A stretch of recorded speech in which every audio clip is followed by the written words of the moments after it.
Most people have got no clue what's going on in their gut, and yet they measure their blood pressure, they'd go to their doctor for blood work. But I think the state of your gut health is a much better indicator of your health. The data, when you look across populations, is that the gut microbiome is a pretty good marker of your mortality and your longevity.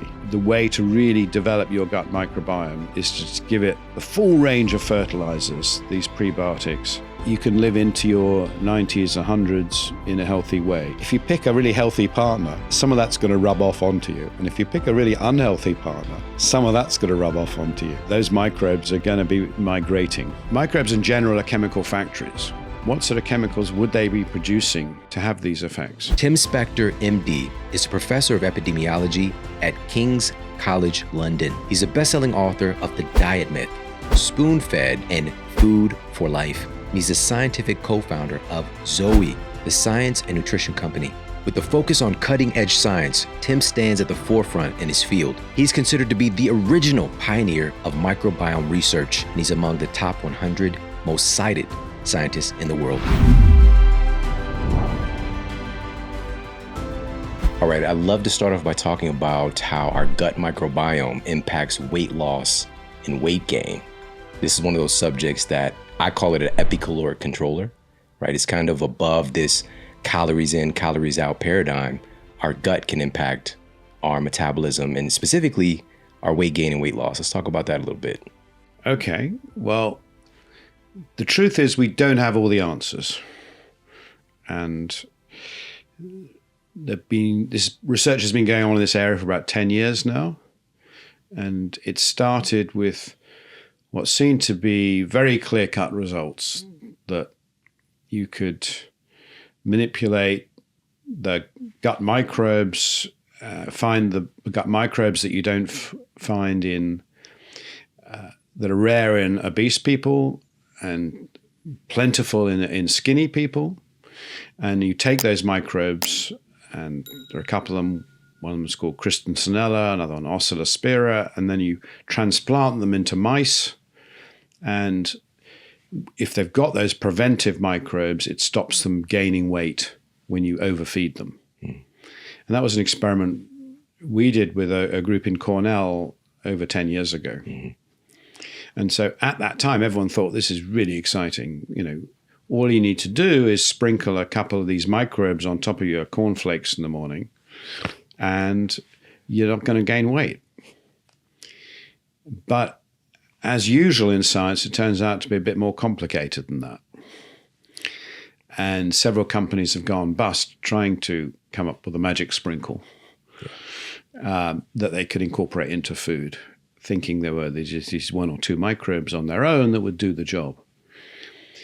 And I think what we're finding out is that you can have these experimental situations where you can show that definitely microbes influence weight gain or weight loss, but that it's very hard to then take that theoretical sort of model and put it into the average human and know exactly what you need to do for that human to change things.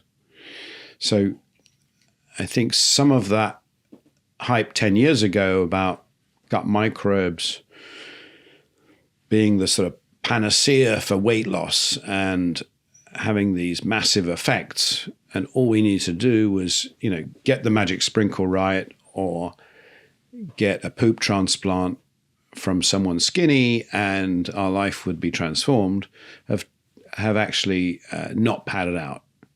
And lots of people have tried. So I think,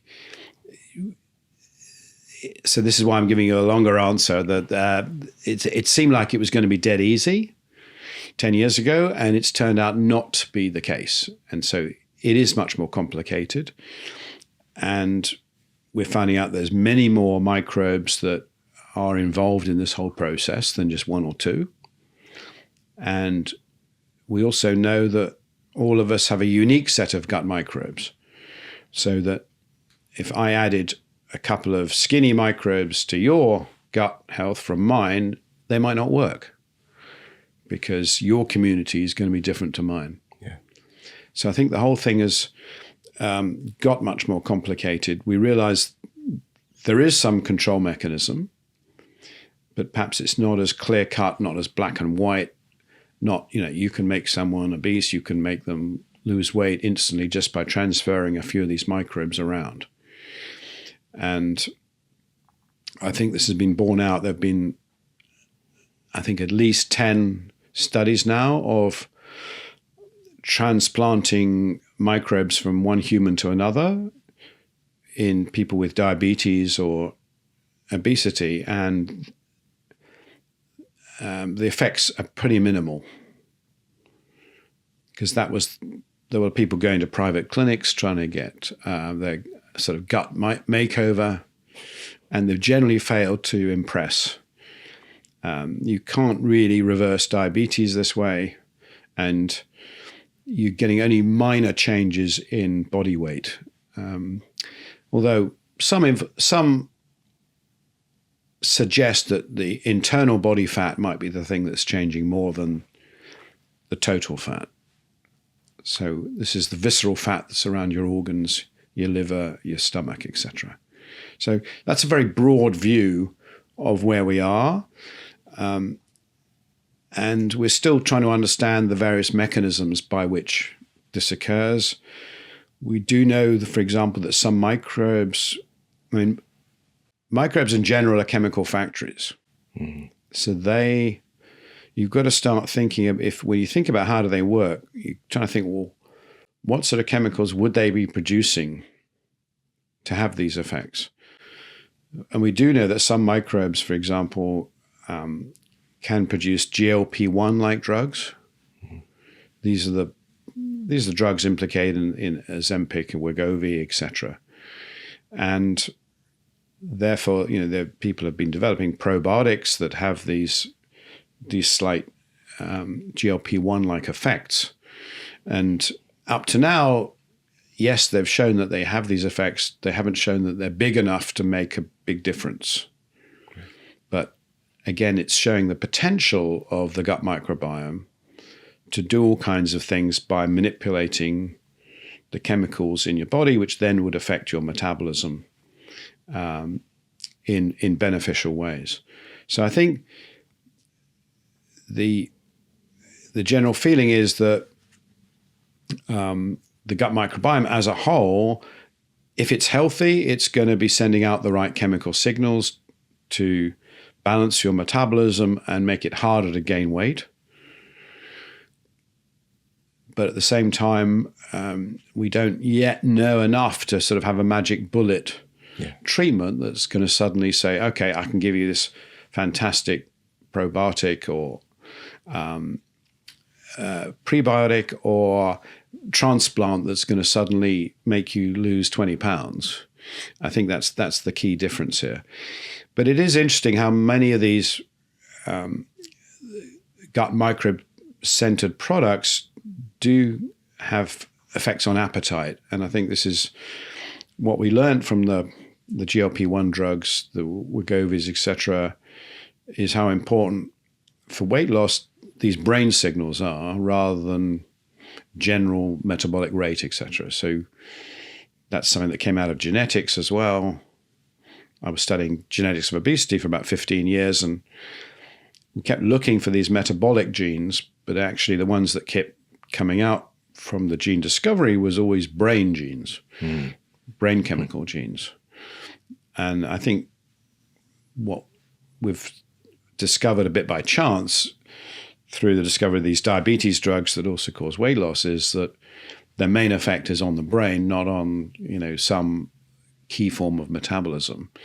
And so it is interesting that products, and we've been developing a product at Zoe, which is a prebiotic, freeze-dried 32 plants, and which contains a decent amount of fiber in every scoop, 5 grams a scoop. We did a randomized controlled trial over 12 weeks, and it, as well as causing some minor weight loss, had quite big effects on hunger. So people felt fuller for longer. And I don't think it's just the bulking effect of the of the fiber. I think it's changing the composition of the gut microbes, improving microbiome health, and then those microbes are then secreting chemicals that are maybe just, telling the brain it's fine, there's no great urge to eat at the moment, you can relax. But it's quite subtle. And I think this is what we're learning out, is we mustn't keep looking for the magic bullet.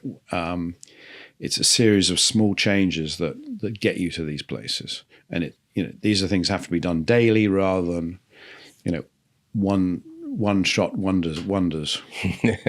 And don't we love those? We love magic bullets. We love smoking guns, the one shot wonder.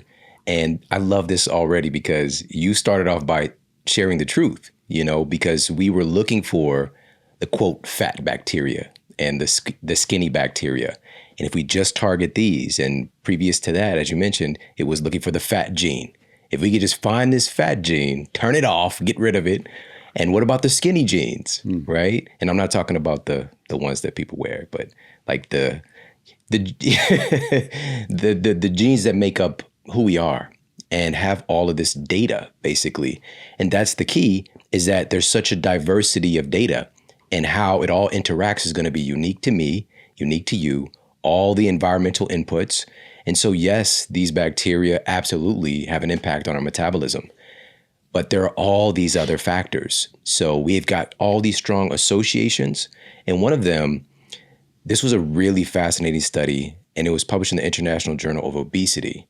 And they were looking at having participants on a similar diet, calorie-restricted diet, but looking at the diversity of their gut microbiome. And they found that independent of calorie intake, people who had more diversity in their gut microbiome lost more weight and had more healthy, as they called it, metabolic factors that lean towards health. And also, and this was the key, efficiency in processing their food, right? So this isn't saying there's this one smoking gun or magic bullet bacteria. The key word was diversity. So can you talk a little bit more about that? You mentioned, having that diversity of plant inputs in the Zoe product, for example, but is it a diversity of food inputs? Is that the best way to improve the diversity of our gut microbiome? At the moment, we think it probably is, that the more diverse a range of plants you're eating on a regular basis, the more diverse the species in your gut, and probably more importantly, the better the ratio of good bacteria to bad bacteria. At the moment, we're all talking about diversity because that's still the gold standard of scoring for gut health. And that's been around 20 years, and everyone uses it. What's the diversity score? Has it changed? How many species do you have? But many people have been a bit upset about that. I've got some vegan friends, and they say, well, my diversity is not that good, but I have a perfect diet. What's going on, And others who are really not that healthy are getting quite high diversity scores. So because within the number of species, you can have good and bad ones. So actually, it can look good, but actually you've got a lot of pro-inflammatory microbes in there that are bringing down your health scores, but it's looking good on the diversity. So that's why we recently, and we've got a paper soon to be accepted. It should be out hopefully by the time this podcast airs, on a new way of scoring, which is looking at 50 good and 50 bad microbes in everybody, and looking at that ratio, and that performs better than diversity across the board, whether you're vegetarian, you're vegan, you're omnivore, carnivore, whatever. We get very consistent results. And we did this in, I think, over 50,000 people now in the US and UK. So we've now got a new measure of what it means to have a healthy gut. And hopefully this concept will catch on, that it is correlated with diversity, but it's more important to have as many of the good guys and as few of the bad guys as possible, because they're sort of competing with each other. And if you just took diversity, you'd miss that subtle nuance. And I think you're right that to get a good and bad ratio and lots of species, the best way to do that is to eat a variety of plants during the week, because microbes are really fussy. And we now are beginning to understand just how fussy they are. If you want to really bring to life all the microbes in your gut. And if I can give you an example of, we published this a couple of months ago. There's a microbe called Lawsonobacter, named after Dr. Lawson. And this microbe only drinks coffee.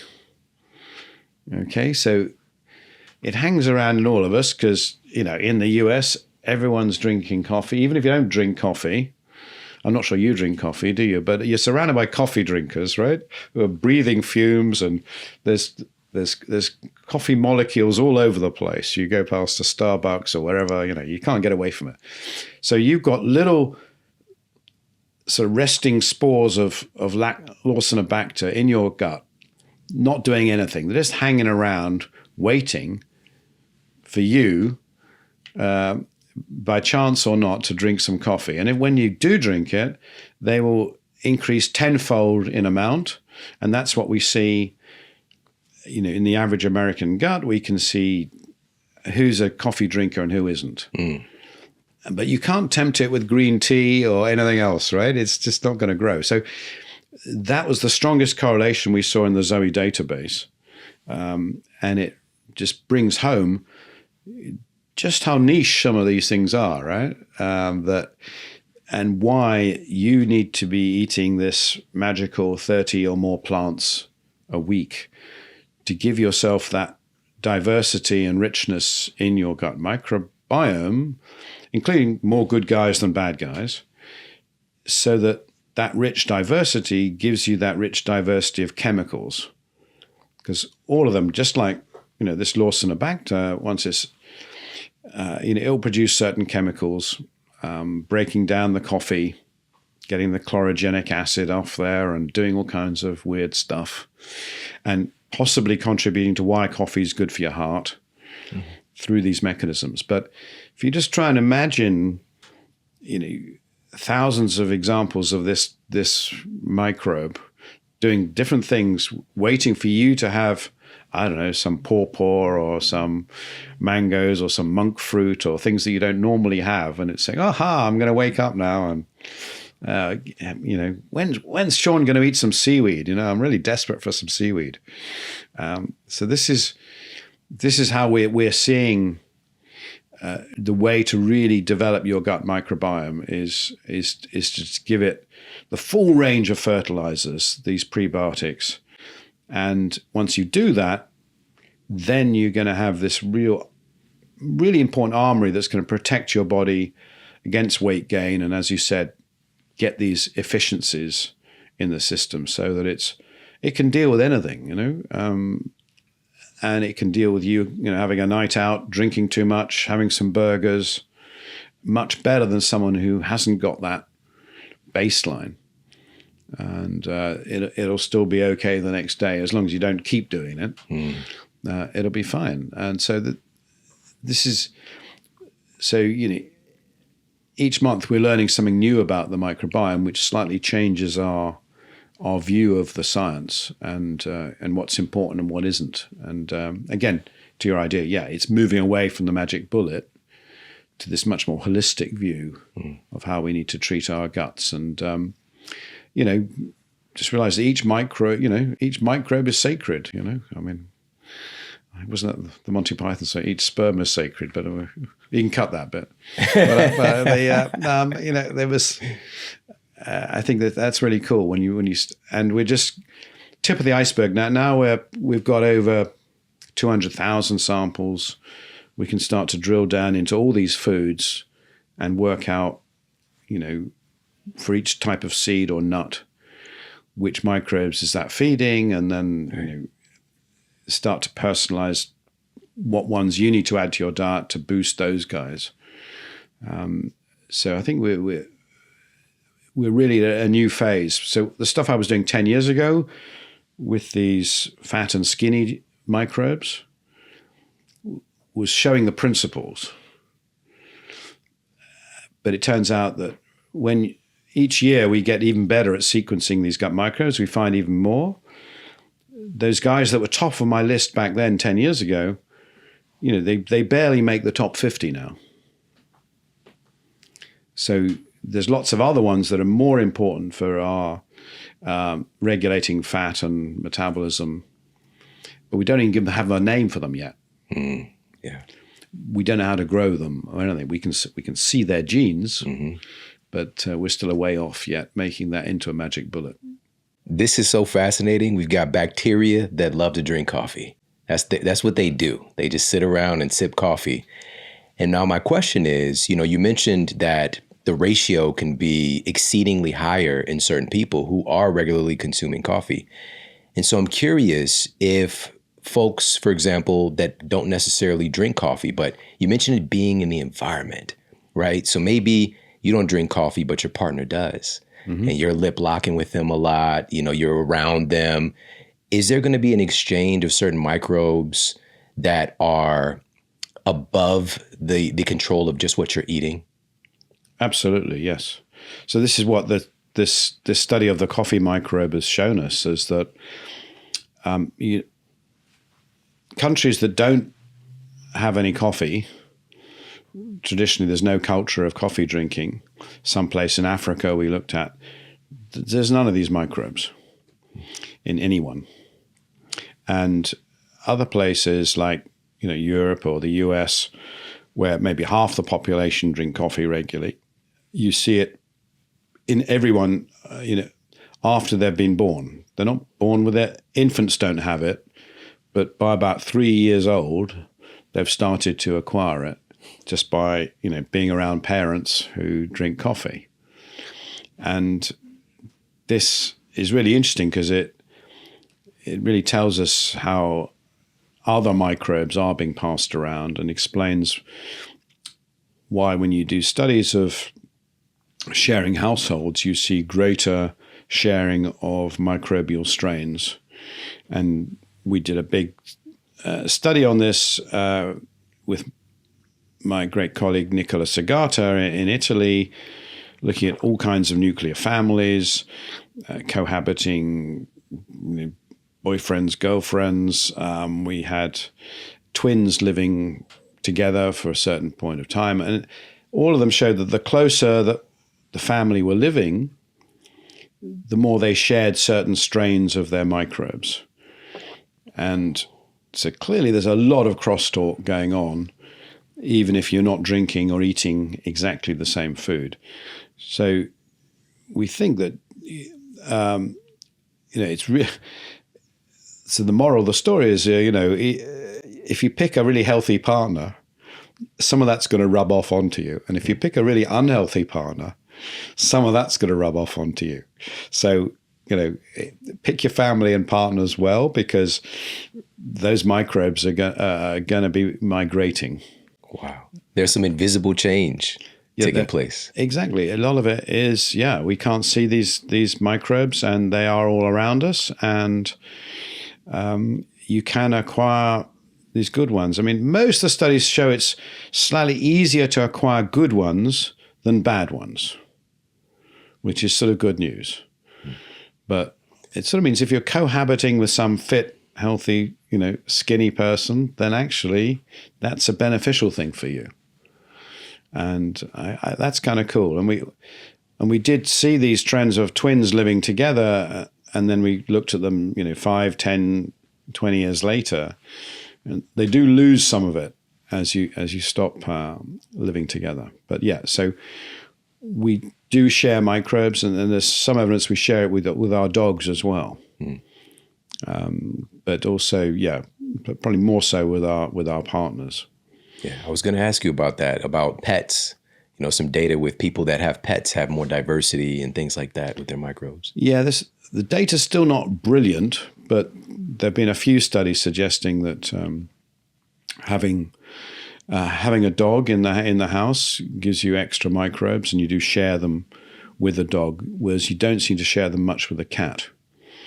Maybe the cat Typical microbes are of cats. fussier. They're fussier, I guess. And so very cat-like behavior. But dogs definitely, and there are again in medicine some associations between pet ownership and various diseases and things. So, I mean, having a pet is somehow a protection against depression, but can predispose you to some interesting disease that might be viral, like Paget's disease and things like this. So we've never thought before this might be microbial, but we just need to keep our an open mind on these issues. But yeah, certainly who you cohabit with, really important. Pick the right partners. And it's another reason to if your partner isn't healthy, it's in your interest to get them healthier as well. Yeah. Certainly on a better diet. Get out of here with your bad bacteria. Yeah, well, certainly get them on a better diet. No, I'm just saying not to kick them out because of that. No, we're not going to kick anyone out on the street. But I think that attitude said, well, listen, I'll do my thing, you do your thing. Well, actually, they might be a bit like passive smoking. Which secondhand, people didn't used to worry about until the science started saying, well, actually, that can affect your partner. This could be a thing, that sort of passive microbial transmission. Yeah, our partner, our kids. Yeah, you heard it here first. Yeah, that's what it's all about. That's what we do. Well, it's great you brought up coffee drinking and the association with our gut bacteria, because we're sitting here sipping on, because I've got my friend from the UK, I decided to have some too, which I rarely do during the show. We're sipping on some. The Earl's tea as well, yeah. The Earl's tea. So we're sipping on some Earl Grey from Peak. Shout out to Peak Tea. And this is a big part of the culture, right? And I'd love to know a little bit about this, because I know that this is something, again, even the association with coffee. What about drinking tea? Like, first of all, because I don't have any experience with the UK culture, why is this such a big part of the culture? And are there any health benefits to drinking tea? Certainly a big part of British culture because of its colonial period, when it set up importation of Chinese tea. And then when it had a big war with China and supplies got tough, they basically took all the tree plantations and put them in India, and then got the Indians to grow it for the empire. And so tea was huge business. And there were tea houses in all over Europe. Yeah, it's interesting. I mean, coffee had always been around and was quite big in the UK in the 17th century. But tea took over as the main drink consistently until about 10 years ago. It was the predominant drink. And then 10 years ago, coffee had made a fight back, and slightly more people now in the UK drink coffee than tea. But it's still pretty neck and neck. And people there's obviously, tea has caffeine in it, whether it's black tea or green tea. There's always slightly less caffeine than in coffee, but there's still, a waking up kick to it. And but it's a mellower kick. So you don't have that sort of jolt that some people feel in the morning. It's a smoother way into the day. And it became associated with British culture, and the famous British tea time, with having your cakes and biscuits and sitting around with fine china and just having a little break in the day and having your tea. So I was brought up on tea rather than coffee by my parents, although now I probably drink more coffee than tea. And in terms of health benefits, the studies show that drinking black tea has some mild benefits. It's either neutral or slightly beneficial for the heart. But green tea is definitely has more benefits, cardiac-wise and potentially anti-cancer-wise. And the British don't drink that much green tea. And so there's quite a big difference depending on how about the leaf and how young it is and how it's been dried and fermented, etc. And it turns out that the green teas are more, contain more polyphenols. So you're getting a richer amount of chemicals in that are likely to have beneficial effects on your gut microbes. And it's that might having these antioxidant effects on the body more than the black tea. So anyone who likes black tea, by all means carry on. But if you're trying to do it for your health, then you might start to mix it in with some more green teas, because the epidemiology, these large-scale population studies, are really quite consistent that long-term green tea drinking really is very beneficial. And it's probably from the chemicals in the leaf itself that filter out into the water, and then your microbes use those as an energy source, which means they're more prolific and they're going to produce more healthy chemicals and help your immune system. Yeah. You mentioned that keyword polyphenols, and we know that that's it's not necessarily something that our human cells are taking up, but the bacteria, our microbes are. And this is such a great bar that you shared. You said a smoother way to start the day. That was sexy as hell. That was amazing. And that's kind of something that I can see. I should be doing adverts, shouldn't I? Yeah, that's what I mean. Yeah. Smoother way to start the day. If there's anyone out there, then yeah, I'm available. And it's very, congruent with the vibe that I see with you, and the UK gentleman, So a smoother way to start the day. I love that. And, I think that this is another opportunity for us to just understand the power of these inputs, because it's not just food. It's not just our relationships in our environment. It could be the beverages that we choose to have. And I would imagine, and we talked about this before we got started on the show, these extremes, right? So we've got the people who are very mindful, very demure, and they're drinking their green tea. And then on the other end of the spectrum, we've got people who are, knocking down Coca-Cola and, Mountain Dew every day. And what are your thoughts on the impact of quote, soft drinks and soda, beverages, those type of things, and our health overall, but specifically for our gut microbiome? I think they're absolutely terrible.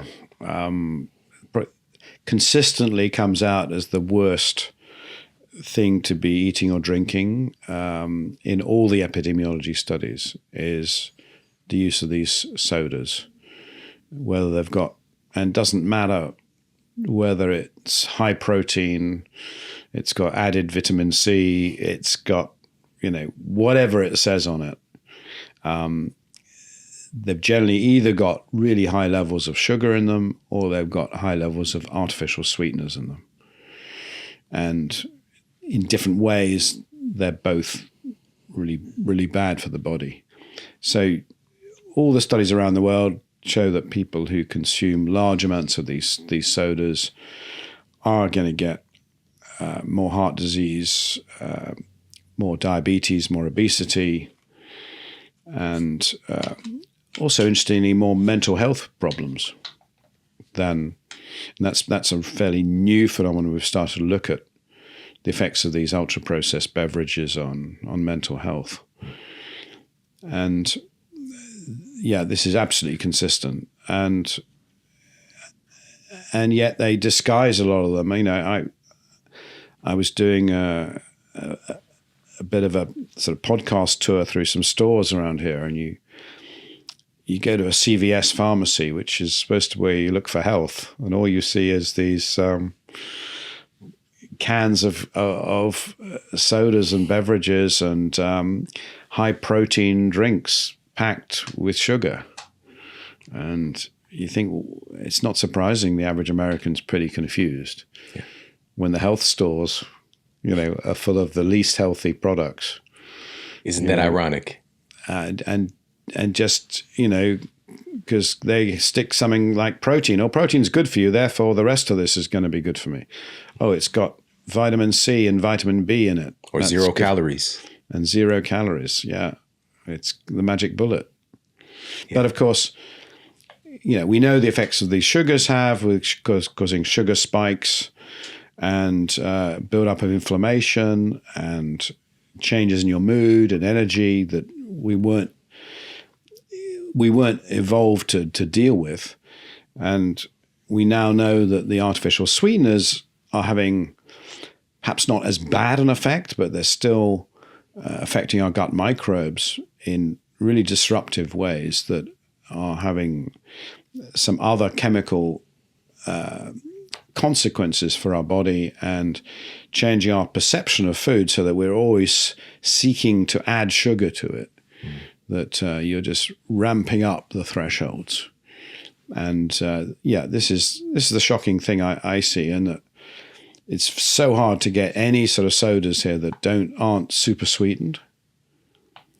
If you're lucky, you can get an iced tea, an unsweetened iced tea, but they're quite rare, and they're quite unpopular. I've noticed that compared to all the other drinks. Yeah, I did not. I grew up drinking something called sweet tea, right? So it looked frosted. There's so much sugar in it. Yeah, so drinking tea that was not sweetened or like a green tea or something was completely foreign to me. Yeah, and I think it is a big step because the average American has such a sweet palate. Yeah. You've got to realize it's going to take time to wean you onto something like green tea, and then appreciate the subtleties of the flavor, etc. Yeah, I quite enjoy sitting here and having this Earl Grey tea. This is it's very pleasant. And I think, again, as we can step away from all the bombardment of these newly invented chemicals, these artificial flavors and sweeteners and high sugar intake and all this stuff, we start to rekindle this relationship with our ability to taste, and that's what I enjoy. I think that my food experiences now are so much, I can't even compare them. I can't even compare how much joy I have in eating versus when I was, waking up and eating Hostess blueberry mini muffins and, having Coca-Cola. And I was a big fan of the more fruitier sodas. So quote, fruit punch soda, grape soda, and, fast food and all this stuff. Yeah, there was an attraction there, almost an addiction, but I wouldn't say that it was a real joyful food experience versus now, that I have pretty much on a daily basis. Well, this is the difference between taste and flavor, which a chocolate specialist explained to me that, when you have a bar of, Hershey's chocolate, all you're getting is that massive sugar hit. There's virtually, there's less than 15% actual chocolate bean in there. Most of it is sugary milk and sugar, so you get that sugar hit. And that's just a taste, you've got these receptors. But if you go for a craft chocolate with 75% cocoa bean and you just added a small amount of sugar to it, you can get all the flavors of the bean and the fermentation, and you're getting 10 different flavors on your palate. You can really appreciate it. But anything that's smothered in sugar, you can't get that next level. So I think this is really important. And anyone listening who says, I'll never be able to drop my sugar, just most of us, when we were kids, when we first had tea or coffee, we had 4 spoons of sugar in it. And you did wean yourself off. Most of us, anyway. And so you realize that's quite doable.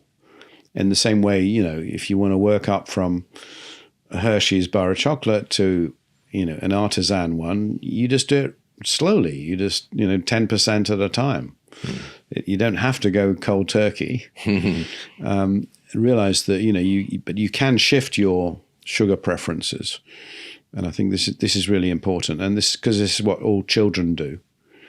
But I think, the food industry treats us all as children and wants us to keep in this baby state, serving us baby food that's soft and sugary and, reminds us of our childhood and mother's milk and all these things. And we've just got to say, no, I'm going to wean myself off. I'm an adult now. I don't need baby food anymore. And I want to appreciate, I want to have real flavors. Yeah. And that flavor, that word, and our experiences has a lot to do with the brain. And you talked about that a little bit earlier, and how so many of these responses are brain related. And the same thing holds true with these artificial sweeteners as well. That isn't being talked about enough, is that we're essentially tricking our brain. We're tricking our brain because your brain is sensing that this is sweet, but it's hiding, right? It's manipulating. And in comes, that taste is associated with certain inputs as well. Certain things are supposed to come along with that. And so you think you're tricking your brain into being like, it's fine, I'm not going to release insulin. But that's not what the data is showing. No. When we're having artificial sweeteners, we are in fact releasing insulin as well. And we can see the storage of more fat as well. And it might not be right there in the moment, but your body is now, this hormone is circulating and it's looking for its payoff because that's how we evolved. And so we got to keep that in consideration. And this is my question for you. This brings me back to something powerful you said earlier about GLP-1, because obviously I was just watching a basketball game, an NBA game with my son last night. I'm not going to say every commercial break, but almost everyone had a drug commercial. And there were so many drug commercials for Wegovy and Ozempic. And it's crazy. They're reading off all these side effects, including death, by the way, They read them very fast, don't they? There's people who they're in like a flight simulator where they're simulating skydiving. They're line dancing. They're having this great time. But then right underneath, they're whispering how, massive diarrhea and, vomiting and all this stuff. And I'm just thinking about, what if they have the massive diarrhea while they're in the flight simulator? And I looked at my son. He was like, the shit's going to go up. But, he said the poop's going to go up. And it's just like they create this imagery. Meanwhile, there are all these potential downsides that are not really talked about because people are seeing that and they're just like, I want to fly. I want to dance. I want to feel good. And it's so manipulative. It's wrong. It's wrong. And here, this is the country that allows this. New Zealand as well, but they have much more tighter regulation.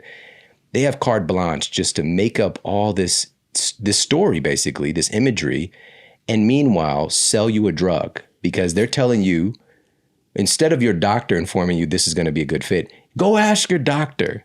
Treat them like a drug dealer. Tell them what you want. And, so with this being said, and not to open a whole can of worms, but a little bit. I can tell you're not a fan. Obviously, it has its place and some appropriate uses. But with you, what you brought up was the fact that our bodies make this. This is something that our bodies do. We make GLP-1.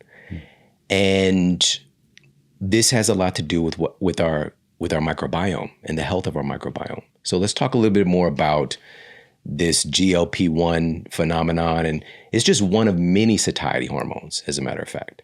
It is. And I think in the future, we're going to see more drugs targeting some of these other hormones or in combination. There are about 20 of these hormones in the body that can regulate to different extents our appetite. And that all of them are being examined now and to see which can be the next blockbuster. But I think a combination of these is likely, we're going to see that within 5 years. And it will be even more effective than the current ones, which are already pretty effective for weight loss. Let's not pretend they're not an amazing drug. They are an amazing drug. They're an amazing breakthrough. I was working with 20 years on the genetics of obesity to find something like this, the magic bullet drug. And it is. But it's not for everyone. It has major consequences. As you said, 15% of people, 1 in 6 people is going to have really quite bad side effects. And, they get pancreatitis and can end up in the emergency room. So this is not a trivial thing it's not a lifestyle drug, because people can die from it. So you've got to really, really need it. And I've tried other things before. And I think also we need to start thinking, and this is something we've been thinking about with Zoe, is, for people who are taking it, because, they've changed the whole diet industry overnight. I mean, I don't know if you've noticed, but, Weight Watchers doesn't exist anymore. They just sell these drugs, through third parties. They've gone out of business. These were billion-dollar businesses that suddenly they realized, well, they can't compete. Calorie counting never worked anyway, and these guys have just blown them out of the water. So let's if you can't beat them, join them. So that's what they've done, which I think is really insightful. But I think there is an opportunity for, if millions of Americans are taking these drugs, that driving force between people buying junk food, which is this appetite, the little voice in the brain saying, feed me, I'm hungry, give me sugar, give me this. If that's taken off, then there is an opportunity to improve the health of millions of Americans. And, this is what we're thinking about with Zoe, is how could we possibly interact, getting people to do the Zoe program to make them eat better whilst the pressure of not constantly thinking about food is taken off. And no one's really doing this. And that's the sort of scandal. So the government's approved all these drugs, but there's nobody saying to them, well, there is a healthier way to eat. Yes, the drug might make you lose weight, might reduce while you're, a lot of your risk factors for disease, but you could do so much more if you at the same time you improved what you ate. You shifted away from ultra-processed foods to, plant-based diets and other things, which is so much easier to do when you've taken that stress out of the brain and you changed your approach to food. So I think we're missing a trick here. So I agree with you. These things are risky. They shouldn't be like a lifestyle, fun thing for people to do. And, here we are in LA near Hollywood, and we know, all these celebs and stars taking it just to look better. But that's not, I absolutely don't agree with that. But for the people who really do need it, it is game-changing. They're reducing their risk of cancer and death and dementia and all kinds of things. But this is suddenly an opportunity that we can start to talk about junk food more and convert them into programs, because they're spending, tens of thousands of dollars on this. It's trivial to get diet programs in there to, like the Zoe program, that would really transform their lives permanently. So maybe they'd need a quarter of the dose going forward, or whatever it is. We're not doing that at all. And it's all or nothing, as you see with these ads. It's like it's just, and it goes back to the American dream. Everyone wants that magic bullet, that magic pill. I don't need the details. Just give me, what's that magic vitamin? What can I do? But we need to educate people that, life isn't about that. Like, you have to look after everything in your life, and your diet, your sleep, your exercise are all part of that. You can't just focus on one. Yeah. It's the Jack in the Box is out of the box. Just as soon as that thing pops out, now it's all.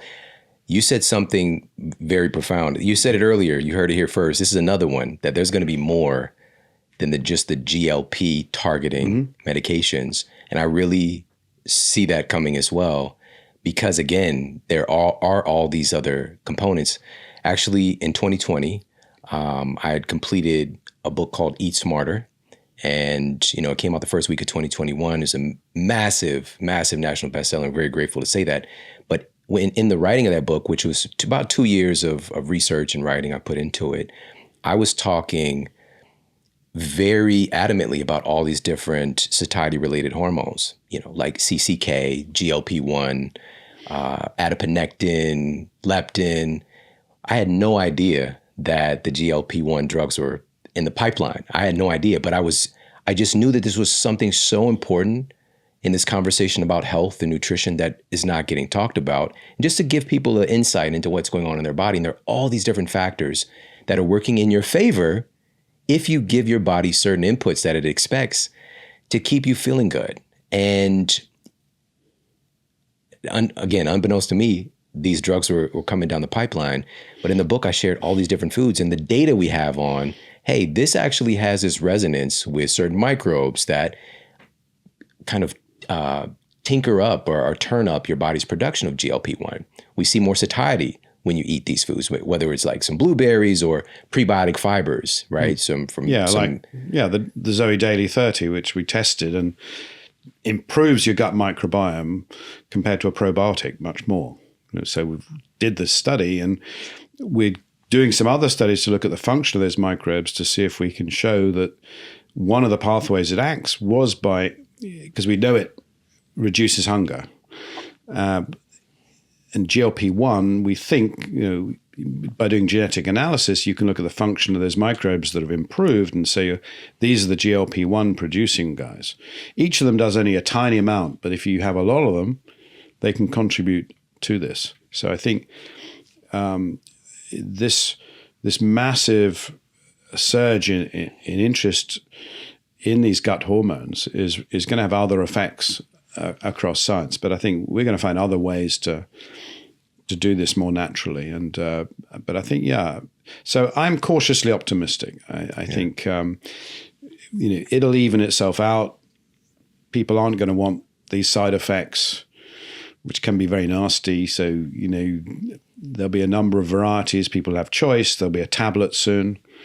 So you won't have to inject yourself. That's already in trials.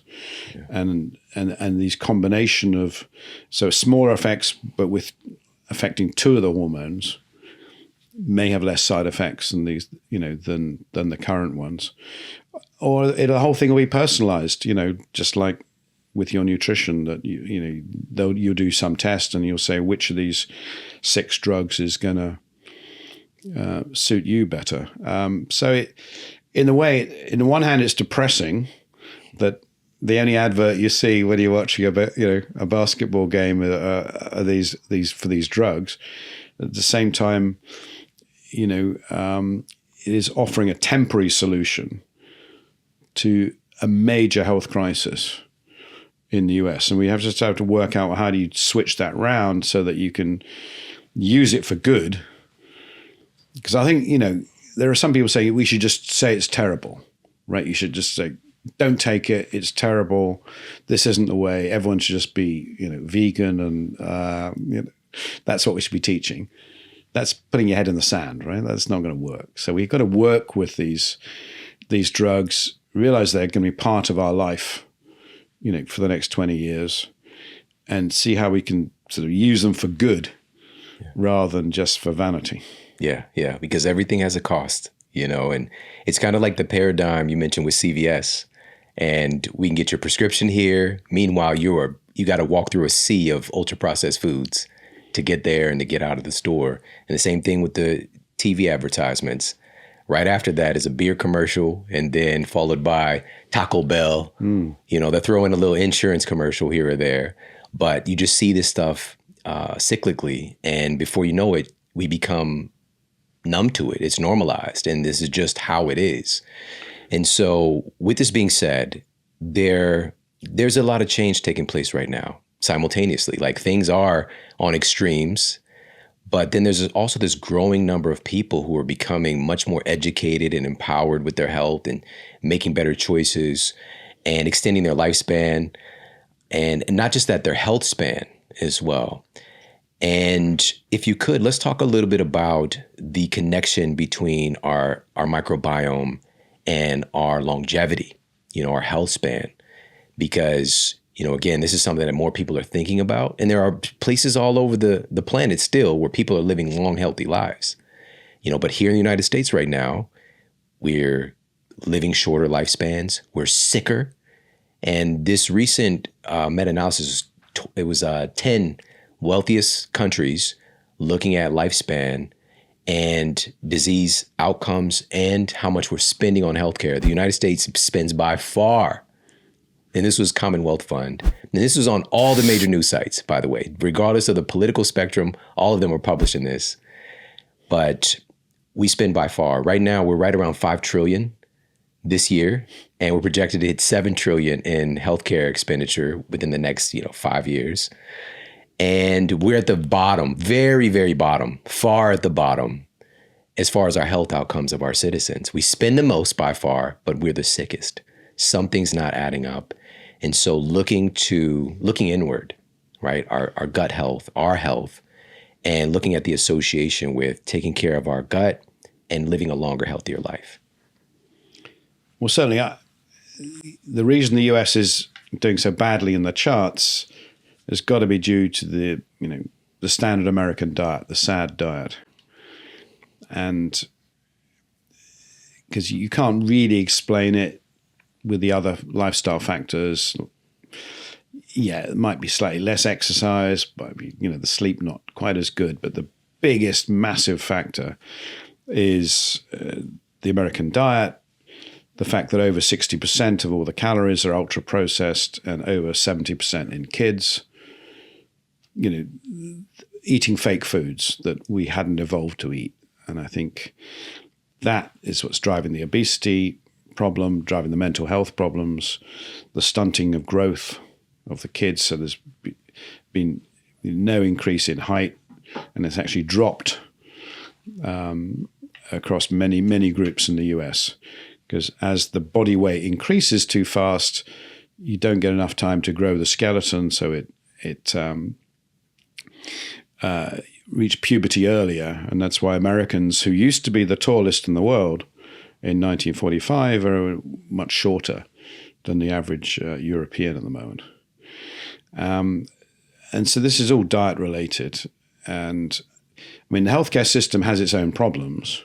So because you've got 30 million Americans who really have no healthcare, which no other major developed country has that huge proportion that don't receive care. And you've got people at the top who receive the very best care. And so it's very unequal. And whenever you have the very great inequalities of healthcare, then you get more of a problem. And there isn't one clear message that goes throughout the country. And this is obvious when you see what's going on in the US. So spending much more, which helps the people at the top with all the big dollars, but really doesn't help the people at the middle and bottom. So microbes and longevity is really interesting. There have been some studies in mice that you can take the gut microbes from a young mouse and put it into an old one and make it live longer. And they've done this 3 or 4 times. I'm a bit skeptical about mouse studies, but it shows things are possible. And no one's effectively done this in humans. Quite hard to do. They might have done at home, but not in a proper journal. But the data, when you look across populations, is that the gut microbiome is a pretty good marker of your mortality and your longevity. So they've done some studies of centenarians looking at their gut health. And these are people living often in the blue zones where they, get the right food, the right exercise, radiation, but they also got the right genes. They tend to have microbial health similar to 40 to 50-year-olds on average in those countries. So there's growing evidence that if you can maintain your gut microbiome, if you're a healthy person in your 40s or 50s, you keep it at that level, you can live into your 90s and 100s in a healthy way. And the people that drop off are, when you lose, these are all based on diversity. So you lose some of that richness, that's associated with increased frailty. And we've done studies on this. And when you look at the Zoe database now, we see, that most of the best results are someone in 40 or 50. And there's a very slight decline overall, but there are huge differences between people. So you can have an 80-year-old who's got the gut microbiome of a 50-year-old, or who really looks like, someone who looks like 100 and is really frail and is losing it. So I think increasingly we're going to see people who want to have a healthier health span. And I think we should be focused on health span rather than, nobody wants to live forever with, 10 different diseases in a wheelchair in a home. That's not fun. But if you can delay all these diseases, it's looking like the gut microbiome is one of the best ways to do that. And it's a holistic marker really of the rest of your body. So I always tell everyone now to get their gut checked, tested, see how they're doing, because most people have got no clue what's going on in their gut, and yet they measure their blood pressure. They'd go to their doctor for blood work. But I think the state of your gut health, your healthy ratio, your diversity is a much better indicator of your health than getting a DNA test or most blood workups. And you want to then maintain this as much as you can. And the nice thing is that unlike a lot of your blood workups or your genetics, you can do something about it. You can actually, but by monitoring every year, you can keep it at a really high level. And this is what Zoe absolutely believes in. So, doing everything you can to improve your gut microbes, which then help your immune system. And we think the immune system is key to longevity, to the way your body repairs itself all the time.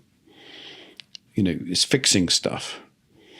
And if your immune system's not working properly, that's when your body starts to go wrong and you start age-related damage starts to occur. So you need the best toolkit, and the best toolkit is to have a really well-functioning gut microbiome.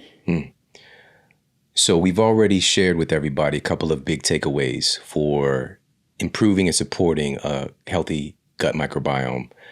One of those, of course, is eating a diversity of foods, real foods. 30 a week at least. 30 a week. We've even got a number to target. Yeah. Also, being mindful of not overdoing it and avoiding processed sugar as much as we can. Also, getting yourself around some healthy people is going to be a good idea as well. Mm-hmm. Some really interesting things there.